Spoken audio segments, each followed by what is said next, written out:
It is the great connector. It is, I always say, if those boys from ISIS would just sit with me and have some chocolate cake, everything would be okay. They wouldn't think about killing me until after they finished the cake. You're listening to the Taste Podcast. I'm Editor-in-Chief Matt Rodbard, here with Senior Editor Anna Hezel.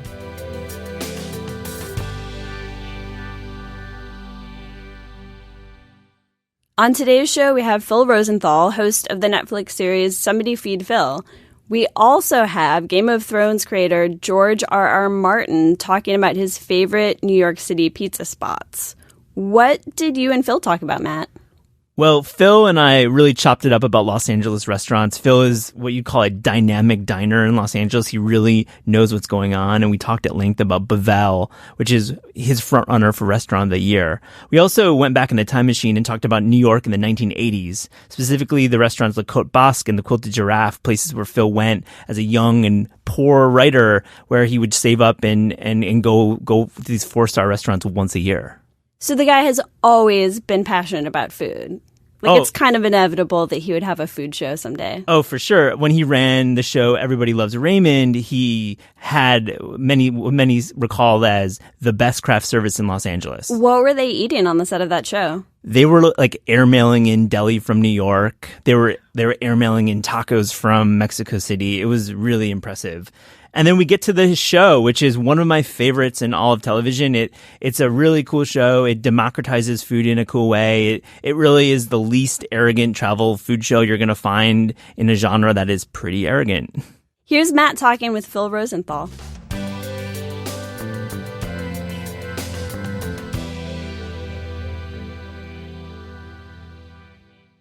Phil Rosenthal, welcome to the Taste Podcast. I'm so happy to seeing you, Matt. It's been a few months.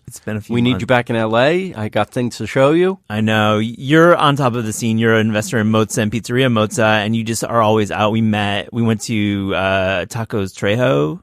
So where should I go in LA right now? Bavel. Okay. So Bavel is what? Bavel is Ori Menashe's restaurant. So he's from Israel, but he got famous in L.A. doing a more commercial venture as his first restaurant, which was Bestia. And that's excellent. Yeah. But this is another level. This is coming from his heart, his history, his homeland, whatever he's learned over the years being a chef. He's put it all into this thing. I think I'm going to say it on your show. Yeah. Restaurant of the Year. It's an amazing place. I went to there a few months ago, and I love how the fireplace is like the centerpiece of it, the big wood grill. And yes, this is happening. This is a trend I see. People like fire. People like cooking with fire, like less between you and the organic source of heat, right? So Hearth and Hound is another one where April have been there yet? I've heard great things, yeah. I'm taking you there. Yeah. So also, everything fire. Yeah. Right? And what's amazing, you went to Bavel. Yeah, I loved it. The roasted mushrooms, did you have them on the skewers? Oh, definitely. Yeah. You don't even miss meat. No, and they remind you everything of what a charcoal grilled steak tastes like without being and meat. A pepper, dehydrated pepper on top of it, like yes. a pepper rub, which is delicious. Desserts were great there. Every single detail has been thought about.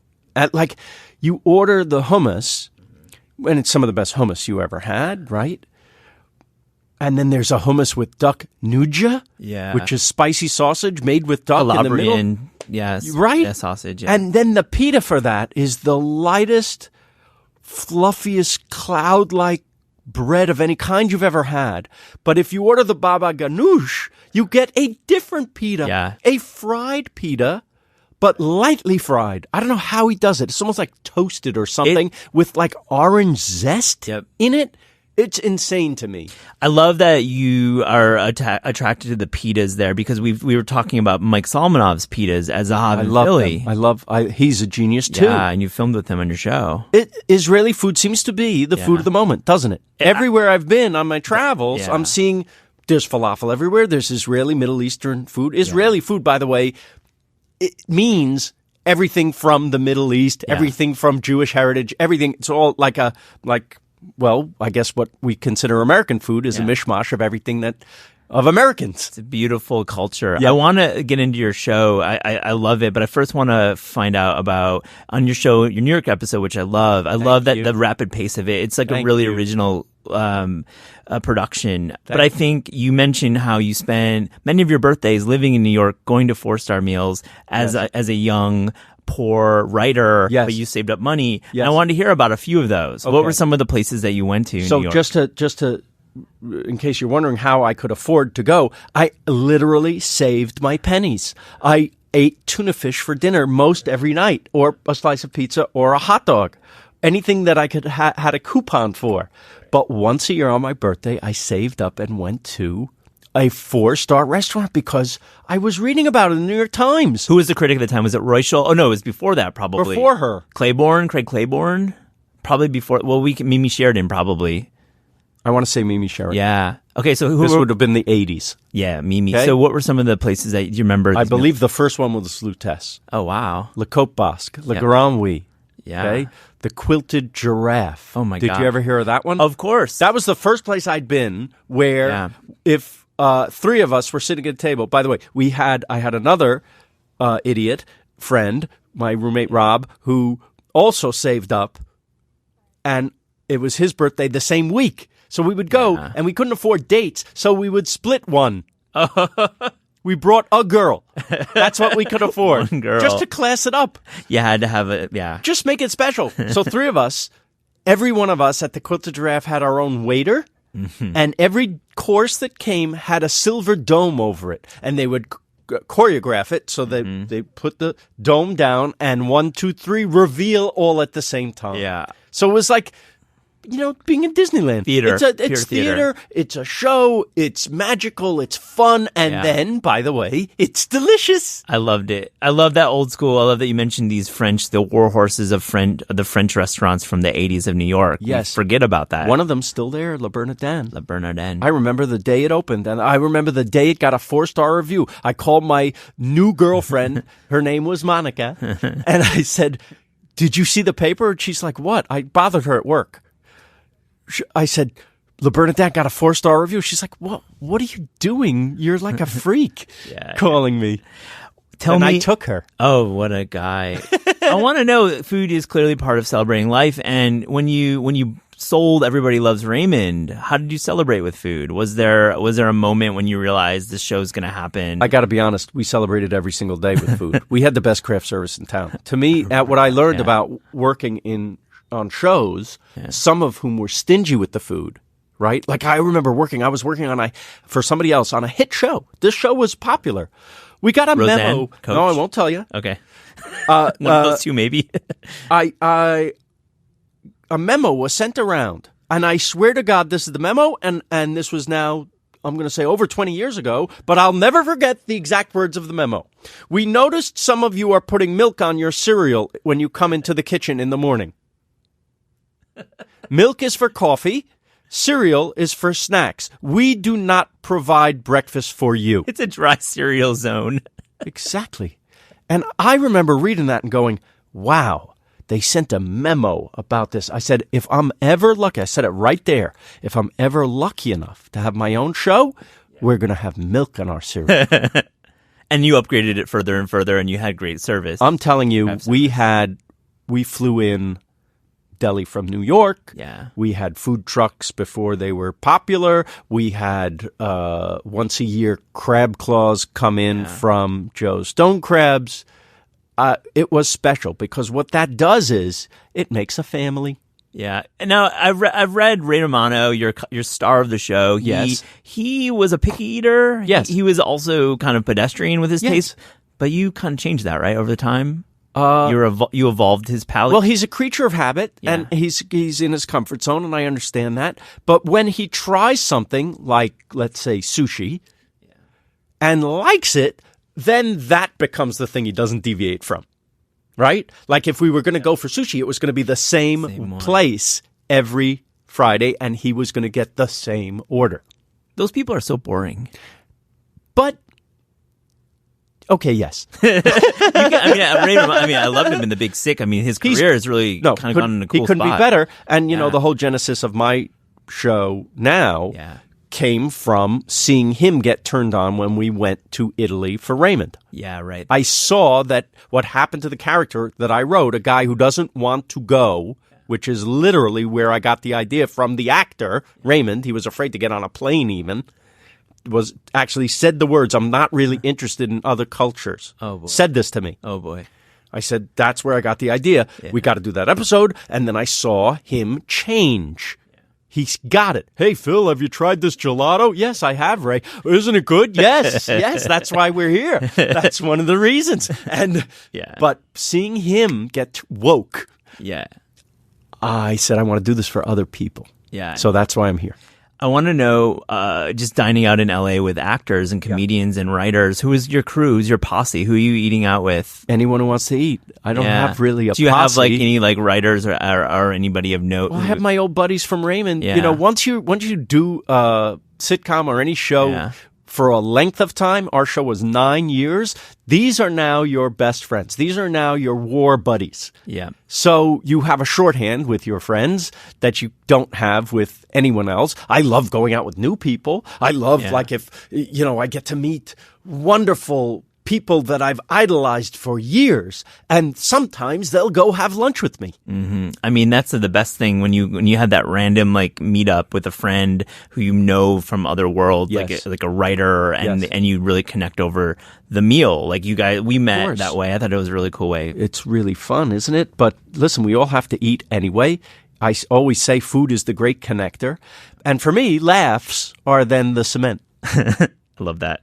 You seem to I want to talk about the show because I'm a huge fan of it. I love the way you democratize food. I think it's a really refreshing take on the television travel food show. I also have a lot of friends in my life who are under the age of 10, and they're all huge fans of Somebody Feed Phil. I got to tell you, it's the most... It's surprising, first of all. I wasn't trying to appeal to little kids, but I'm hearing that there's something about me that's like a little kid that they identify with. I'm not trying. I don't even like kids. No, you raised two pretty cool kids. No, I love. They're in your show. I had to get a laugh, but I love kids, and it's my absolute favorite thing. People are sending me videos of 2-year-olds imitating me. Oh, that's really cute. What are some of the favorite scenes that kids have like commented on? I don't know. They seem to love the song, first of all, and I don't blame them. Yeah, the song's great. I mean, it's old-fashioned sitcom music. I love it. What it's a take on. So the kids, the 10-year-olds and under, love the theme song. They love your enthusiasm. They also love the travel. They love the idea that you're going to these places, but you're not like looking at plating, and you're not talking about the philosophy of plating too much. Oftentimes you will dive into these. Well, it gets your attention. When it gets your attention, I'm like everybody else. I take a picture for Instagram. I do. I mean, and I know that a lot of food is being designed now for that. I fall for it. But let me tell you this. It's meaningless if it doesn't taste good. I agree. And you are always driven by places that you've been, like gelato shops or sushi parlors. Flavor. It's all about what's delicious. Yes. And then it's important because a lot of food media, I think, is produced with that not really in mind. That's why I love Dan Barber. Yeah. Because he's the cutting edge innovator. Yeah. This is not a cheap place. Stone Hill. Blue Hill at Stone Barns, right? He also has a Blue Hill in the Village. Yeah. But Stone Barns, I recommend to anybody who wants to save up their pennies and come to New York and drive a half an hour north into Westchester and go to this farm where everything you're going to eat is from there or around there, and your mind will be blown because it's all about the preservation of what's great in our soil. Oh, yeah, absolutely. Right? Yeah. And that's where everything starts. He's written books about it. The Third Plate is a great book. Have you read it? I've not. I've written about it, but I've not read it. It's very good. Yeah. And, you know, he's a genius. And you're seeing stuff, beautiful plates of food. Yeah. Really interesting stories behind how this butternut squash got shrunk down over time and breeding to become not just the most nutritious vegetable on earth, but the most delicious. Right? And it's all about he understands that none of this science or philosophy would mean anything if it wasn't delicious. It wasn't delicious. There are chefs who don't care so much about that. We won't name them. But they're not my favorite they're because I'm all about Yeah. What do I get out of it? The flavor. Okay, so you filmed in Copenhagen, Venice, Yes. Dublin, Buenos Aires, Cape Town, New York, to name a few. Not terrible. Let's play this game where I tell you where you should go next. Should we play this game? You sound like everyone I meet. All right, there's two in mind, and these Yeah. are really truly off the dome. Yeah. The first is South Korea. Of course. I just you have such a point of view living in Los Angeles. Have you done it? I've been there 4 times. Oh, I love boy. Korea. Yeah, I wrote a book about Korea. Wow. And I think it's I think that you would have an amazing time unraveling both the food culture, but also a lot of the architecture there. You're very. How about this? If I go, you might have to meet me there I think that would be as really one of my great. sidekicks. I think it would be Because amazing. You need to show me where to go because I don't know enough. I did stop in Seoul on my way to Bangkok, and I was just in the airport, but I could already see the culture Yeah. in the airport a little. It's a really interesting place. And the other one is Philadelphia. I'm with you. I love Philly. My wife is from Philly, so I have had occasion to go back. The restaurant scene there is exploding. Absolutely. But it's exploding in many places. I can Yeah. honestly say, I know it's generalizing. I think you can get a good meal almost anywhere now. I think you mean anywhere in Philadelphia. Anywhere on earth. Because of the internet. Got big. Like a boy in Peoria can see what a chef in Paris is doing and emulate it. That information wasn't as readily available 20 years ago. So the entire food scene, this is just through personal observation. Again, I haven't been everywhere, but just what I'm seeing. Like I did a show in Ireland, never famous for its food. No. Now, great. It really was, and you really focused on the seafood and like the aquaculture. You went out with the seaweed farmer. Seaweed is a big deal there. Seaweed's great there. The water is so clean in Ireland. I love that episode. So, okay, you indulged me with mine, but where are you going to go? Where do you want to go? Some other locations for your Only future episodes? the rest of the world. Okay. Please call Netflix and say Phil needs to go to the rest of the world. We're not getting the complete picture. Well, you've had 2 courses. Is this Yes. like a Red Zeppi kind of thing where you're going to have 16 seasons and 16 courses? Why not? I agree. Why not? I mean, I'm game if they are. I need to wait. They want to see how this season does. Yeah, well, They stream it. care about numbers. They don't tell anybody about their numbers, though.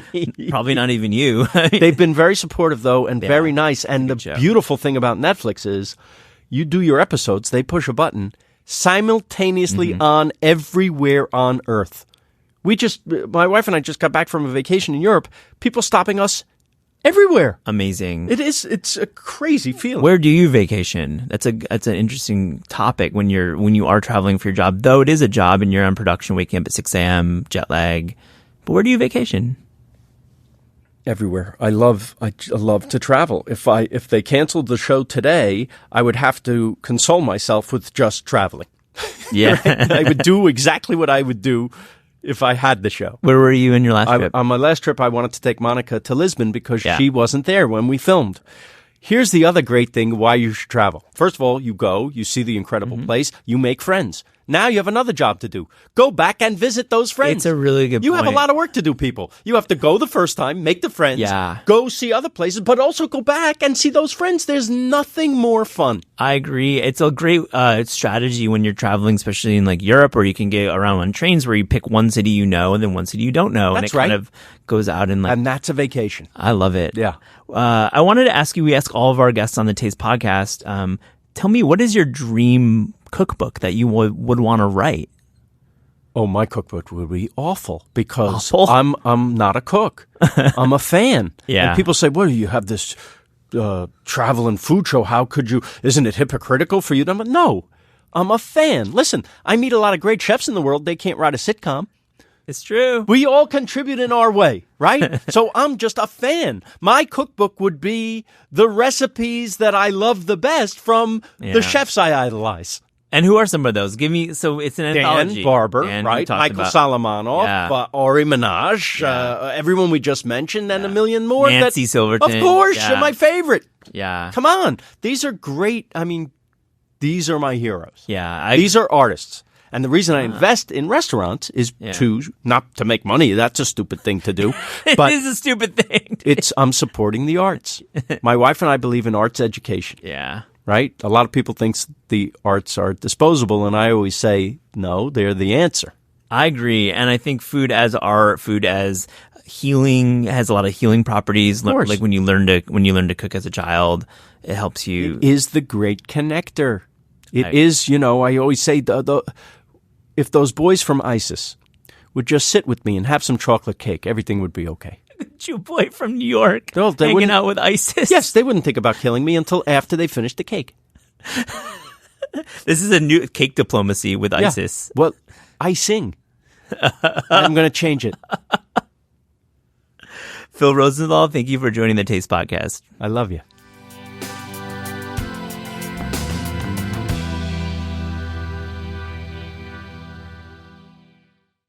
Here's Game of Thrones author George R.R. Martin talking about pizza in New York City. Well, New York City pizza is the best pizza in the world. I mean, I live in Santa Fe, New Mexico, and, we have a couple decent places that serve New York style, but it's not New York, even New York style. I think the secret to the best New York pizza is, number one, the crust has to be thin. The thinner, the better. The crust can't get too thin, but it also has to have a flavor to it. And the best New York City pizza places, and many of them are good. You can walk into any place in New York pizza, street place, and get a slice, and it's better than what you'll get in 97% of America. But the very best are the handful of places that still have coal-fired ovens. I mean, you see people advertising coast-to-coast wood-fired ovens. That's certainly better than a gas oven, but a coal-fired oven gives the pizza a taste. It gives the crust a char and a smokiness that you can't get from any other thing. And, of course, you're not allowed to build new buildings anymore with coal-fired ovens because they don't want coal in the air. But the older buildings are grandfathered in. So a couple days ago, I ate at John's on Bleecker Street. There's a terrific John's on 44th Street where I often eat in the theater district. But the original one is down on Bleecker Street in the Village, and they have a coal-fired oven, and it was just amazing. It was terrific. Lombardi's, also down in Little Italy, is another coal-fired oven and another place that's really wonderful. If you go over to Brooklyn, there are some amazing pizza places over there that you can check out. DeFara's is one that you have to stand in line for 3 hours, and then you get in. They have 4 tables, and then the guy who makes the pizza is 137 years old. So, but the pizza is amazing. So New York City pizza, food of the gods. Don't get any weird stuff on it, though. None of this sprouts or pineapple or anything like that. You get a basic plain pie, cheese, maybe some pepperoni, maybe some sausage, but don't go crazy with the toppings. It's not, get the basic, pure pizza experience.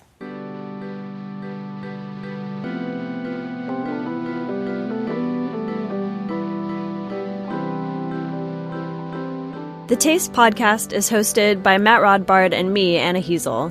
The show is produced by Gabrielle Lewis, studio recordings by Pat Stango, theme music by Steve Rydell. Interviews are recorded live at Books Are Magic in Cobble Hill, Brooklyn, and at Penguin Random House Studios in Manhattan. Visit Taste online at tastecooking.com.